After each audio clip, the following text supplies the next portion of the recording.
I work for a union that represents a lot of people in Canadian newspapers and radio and television. One of the things we see occurring is a fragmentation, particularly of the advertising market, but also of the circulation and the viewers of this media. And I wonder if you agree with that and what implications it has for that idea of having agenda-setting media, you know, necessary to have mass media that are important media that are agenda-setting. And the other, does fragmentation offer us opportunities in terms of alternative media and being able to get a message out? How do you Well, I don't know the details about Canada, though I can't imagine it's very different from the United States and other countries. And the main tendency is towards mega mergers. So the number of separate, I hate to say independent because they're all more or less the same anyway, but the number of separate news sources has been declining for a long time. And it's declining even more now, like when you start getting, you know, Disney, ABC, or whatever it is. All of these things are turning into real mega mergers, and this is just part of what's going on in the business world altogether. There's a big move towards kind of mega corporations. There's a big merger frenzy now. It's partly because there's so much financial capital floating around. It's pretty destructive for the economy, but that's the way things are going. And it's pretty strikingly true in the media as well, even internationally. So like I just came back from India a couple of weeks ago, and the big question there is whether the media, which are pretty right-wing by and large, should they resist takeovers by Murdoch and guys like that, which will what will happen if they do what's called liberalizing the economy. Liberalizing the economy means letting the guys with really big money do everything and kick everybody else out, because that's the way markets work. So when should they sort of give away the Indian media to Murdoch and, you know, Conrad Black and these other characters, and the big empires that they run, like ultimately major corporations like, you know, Disney and Warner and so on. Now, another part of that is cutting back on news. So it's perfectly true that news coverage is being cut back. News offices are being cut back. There is less coverage, but that's kind of like, you know, it's like the reason I'm late today. Which nothing to do with the weather. It had to do, I think, ultimately had to do with deregulation of the airlines. If you go back far enough, one effect of deregulation of the airlines has been to transfer costs to the public. In fact, a lot of automation has that character. Automation, you know, they tell you it's saving money. It certainly is saving money for businesses. But if you think about it, it's transferring the costs, and you know it very well. I just asked about your own experiences. You have to go to you call a newspaper to get your subscription changed or something, or call an airline to get a reservation. Well, you know, they carry you through a lot of, you know, you have to go through a menu and you push buttons and you wait and they play pretty music, and you have to have a book, you know, because it's going to take you half an hour to get through. And the same is true of just the way the airline industry is run.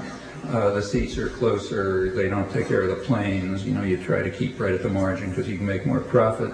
And all of that does make more profit, but it just transfers the costs. I mean, as far as the economy is concerned, I mean, nobody measures the costs to human beings, so you can't get a number. But it's not clear that, you know, that it's not even clear that the benefits of automation outweigh the costs, if you think about this. Well, that's part of the reason for cutting back news. I mean, you can get a bigger advertising budget if it's you know, I don't know, gory murder or something like that, or whatever people watch, than if it's a news program. The advertisers aren't that much interested in advertising on the news programs. So therefore, just partly advertiser-driven and partly for other reasons, news is and commentary and discussion and that sort of thing is being cut back. Also, news and commentary and discussion have a kind of a dangerous aspect to them. They are, to some extent, democratizing. That is, they tend, to some extent at least, to get people involved in what's going on. And the goal is to keep people atomized, to keep them out of the public arena. So let's have them watch, you know, one of these shows where people talk about their personal lives or something, then they're not going to be in trouble at all. Then they're just going to become atoms of consumption, the sort of utopia. On the other hand, to get back to, but remember, there is a sector of the population that does have to have information and knowledge and so on. The management classes, decision-making classes, the ownership classes, and the real elite press, I don't think it's changing very much for them, like the Wall Street Journal and the New York Times and the Washington Post, and that sector I don't think is really going to change much, because they go to a very, and they are the agenda-setting media. On the other hand, the rest of the media, yeah, they may very well go the way of, say, the tabloids, the Mirror and the Sun. I mean, take, say, Britain, where back in the 1960s, the two big tabloids, the Mirror and the Sun, they were labor papers. With a lot of craziness, a woman with two heads and that sort of business, but a lot of news and information and a kind of social democratic point of view on the world and labor oriented and so on. Now it's just like the National Enquirer, the thing that you watch for laughs when you're going out at the supermarket. Plus the racing forums and whatever else you can sort of manipulate people with once you've driven any out of their heads any idea of solidarity and cooperation and working for a better life or getting involved in the political system and so on. So that I suppose will continue, and because unless people like us and others like us stop it. But the natural tendency would be for it to go in that direction. So it's a kind of fragmentation, but I think it'll leave the agenda-setting media, the elite media, not all that different, because they do serve a function, the indoctrination function, and also just the informing function for the decision-making sectors of the population. How about alternatives? Well, there are plenty of alternatives opening up. And unfortunately, they haven't. I think people like us haven't used them. I'm going to say take cable television. That has allowed for some years now plenty of options. The way the laws work in the United States, at least, communities, in order to get a cable contract, say Warner Brothers or one of those guys, has to commit to, in a particular, say in Boston, they have to commit some resources to community cable, which means that places like Cambridge and Chelsea and Somerville, the little towns around, they actually have cable stations with equipment and things that people could do something with, and they're just not used. I mean, they are not going to, they're not going to be on the scale of the networks, but they are ways to reach people, and if they're not being used, it's our fault. There are ways to do it. Some people do, but nowhere near what has been possible. And the same is true of other kinds of information technology.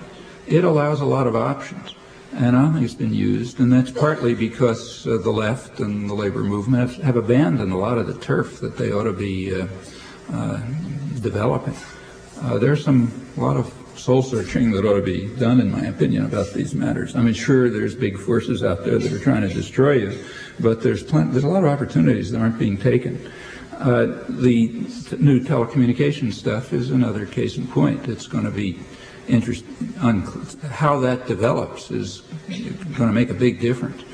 Like the rest of high tech, it was all publicly funded, so the telecommunications systems, including the internet and everything else, ought to be publicly run because they were funded by the public, mostly through the Pentagon system, the way everything else goes. Now, of course, by now, like, say, computers or, airplanes or anything else, what's called private enterprise, meaning publicly subsidized private profit enterprise, what we call free enterprise, they want to take it over, just like they took over radio and television and print and everything else. And they tell you what they're going to do with it. I mean, it's not a big secret.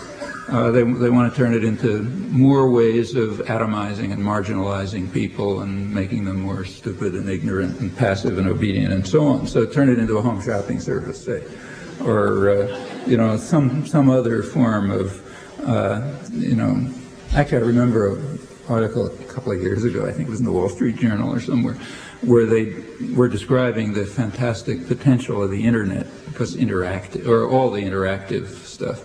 And the idea sort of was like this from memory. By now I may be remembering my retelling of the story, but it was something like this. The population was broken up into two categories, women and men. And for women, it would be a home shopping service. So you're sitting there looking at the screen, alone, of course, not talking to anybody. You're sitting alone in a dark room looking at the screen, just you and the PR industry. And something is shown on the screen which you don't want, but of course the whole advertising industry is designed to create, and has been for hundreds of years, to design and create wants, to make you think I gotta have that or else something terrible will happen, like, you know, I won't look like the model or whatever you're supposed to be. So all this stuff pours in at you, maybe to children and certainly to women, and they're going to be trapped into wants. But since it's interactive, you don't even have to go to the store. You just push a button and, you know, pretty soon something arrives at your door or something. So that's for women. What about for men? Well, for men, they had a different idea, also using the interactive character. Every red-blooded American male is supposed to be sitting with a six-pack watching professional football games, alone, of course. That's very important. The way it is now, you can just sort of watch and cheer and scream and, you know, yell at the coach or whatever you do. But since this is interactive, it's now going to be possible to ask the whole, you know, 150 million man audience what they think the next play ought to be. Like, do you think it ought to be a pass or, you know, a kick or something or other? And everybody will be able to push a button and say what they think it ought to be, and then it doesn't have any effect on what happens. You know, then the play is what it is, but they will then put on the screen, you know, 68% said it ought to be a pass, and that's what. So that's the interactive technology for men. And for women, it's home shopping, and for children, it's just, you know, trap them and destroy their minds and so on. Yeah, sure, that's what, that would make perfect sense. I mean, if you were a high-paid PR,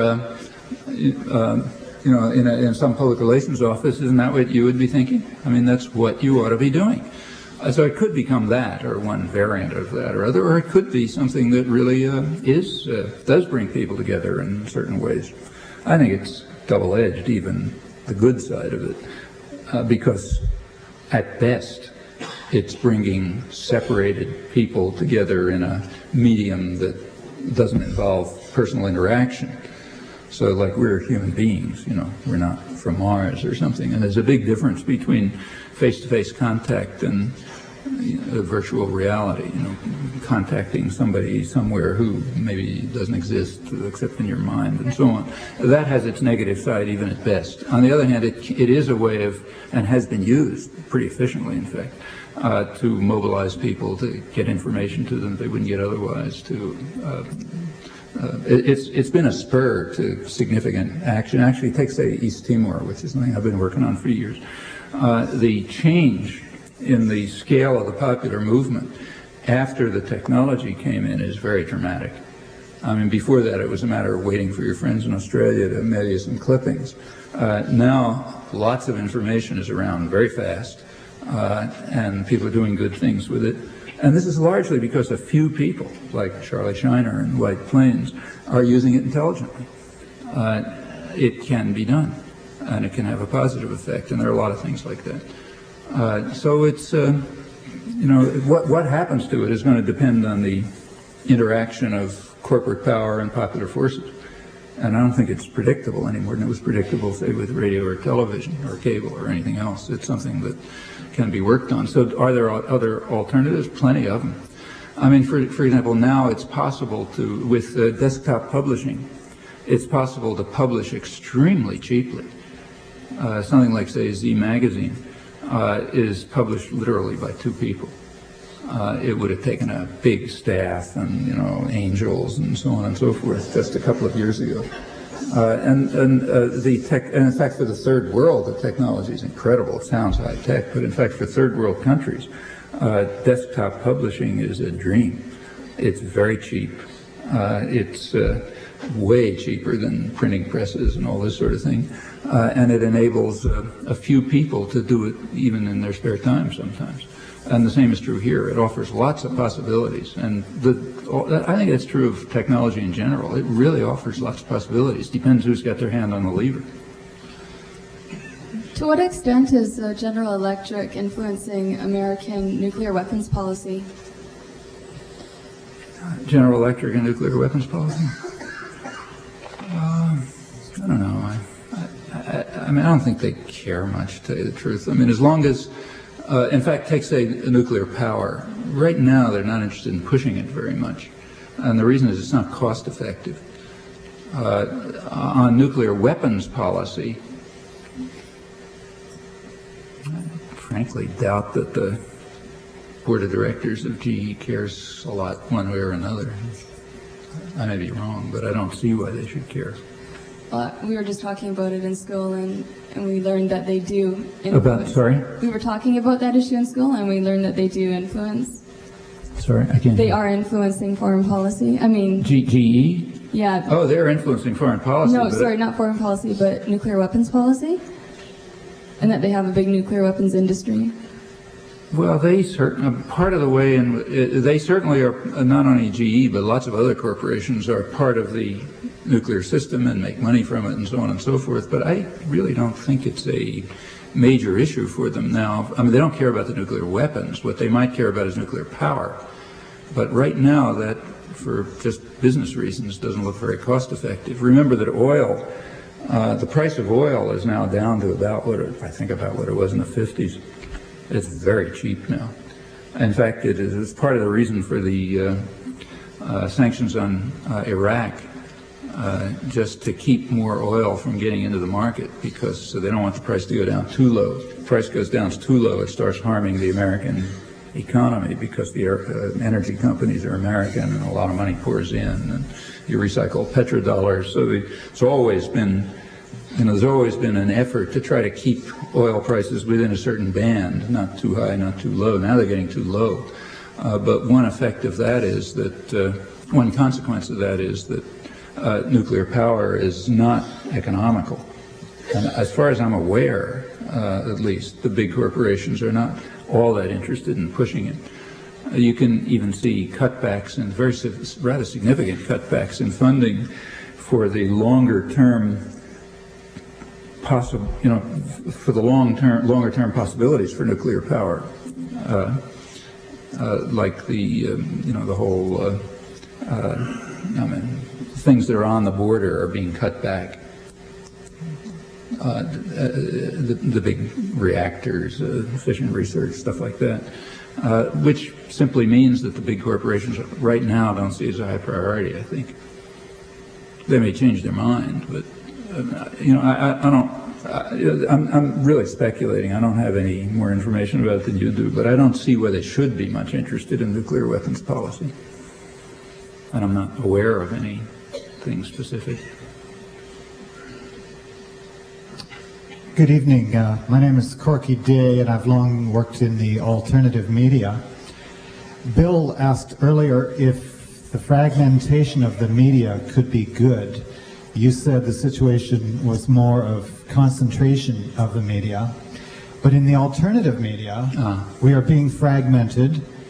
Aren't we, as alternative journalists, spreading ourselves too thinly?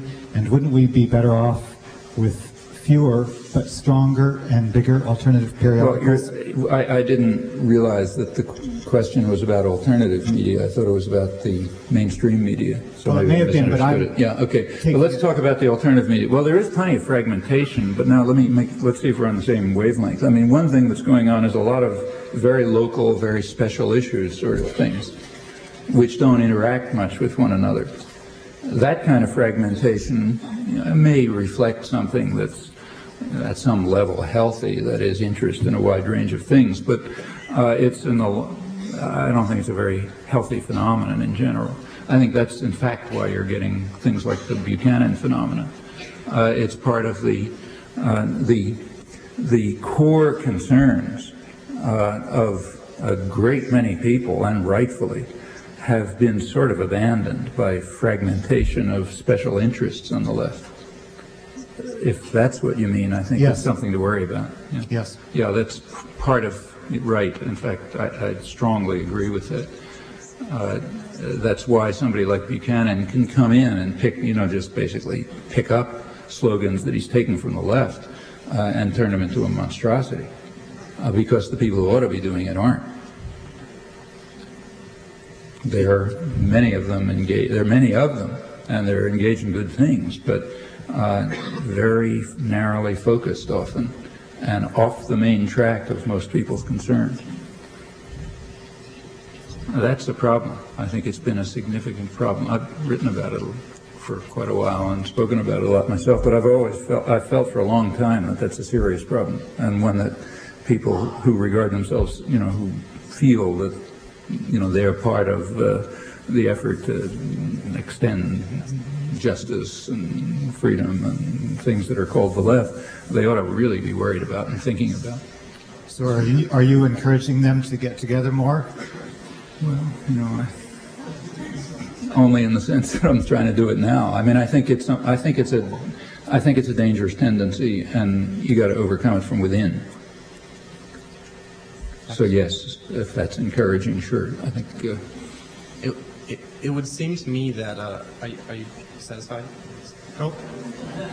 I mean, I don't, like, I'm not suggesting a party line or anything. I don't want to encourage in that sense, but I do think it's a question of fundamental importance, and I think the left has very much harmed itself by not taking it seriously, and is causing serious harm in the society at large, of which something like the Buchanan phenomenon is a reflection.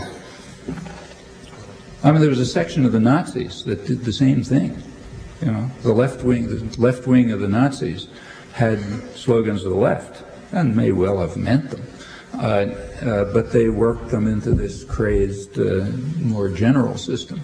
And that's what you find in the Buchanan phenomenon. He really is appealing to people, to many people, on issues that they have every right to be concerned about. And nobody else is talking any sense to them. So they'll listen to this crazy stuff. It would seem to me that public education is a major tool, could be a potential major tool for manufacturing consent, to use the term. Or dissent, It's kind of like technology. It depends what you do with it. Yes. I mean, the public education system, at least in the United States, was set up pretty much as a socializing system. It was really set up primarily to sort of take independent farmers and put them into factories, something almost like that. Actually, Emerson once said, we're educating them to keep them from leaping at our throats and strangling us, which is what they might do if they knew what's going on, something like that. But it doesn't have to be like that. Public education can be very liberating.